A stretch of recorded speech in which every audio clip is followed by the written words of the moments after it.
Okay, so the first one was talking about the possibility of doing a SS United States liner poster. So if I drift this back a bit, get some idea. So at the top, I'd probably change that to be New York, have the ship name at the bottom. You're going to have an old style sort of fire boat there, and you'd have what they used to have was obviously like the jets of water coming off, and behind it the ship itself. So that would be the sort of graphical style, and obviously the water level there. There might be a little bit of the sort of city in the background, maybe sort of United States flag on there.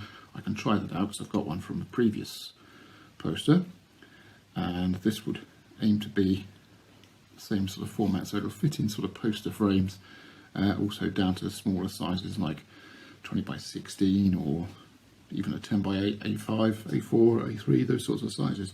So that's the concept. So this is obviously my initial sketch.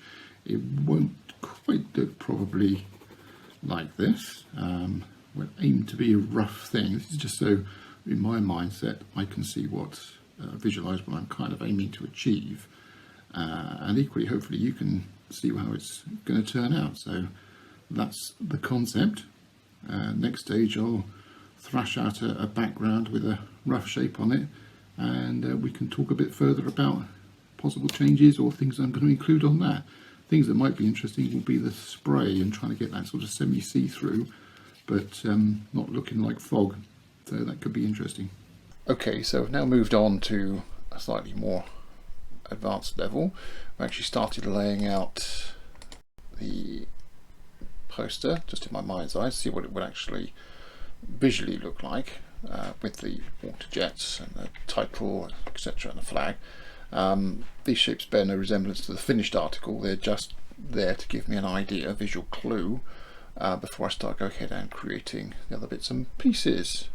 So the program I'm actually using is it's called Affinity Designer by Serif. I've got the suite of applications. Very much, I suppose, Adobe-like to a certain degree, but in their own theme. And the difference with these is that they are not on subscription, so you buy them as a one-off payment and you've got it for keeps basically, but it is on a per license basis. So the license is about £50 each, which is pretty good.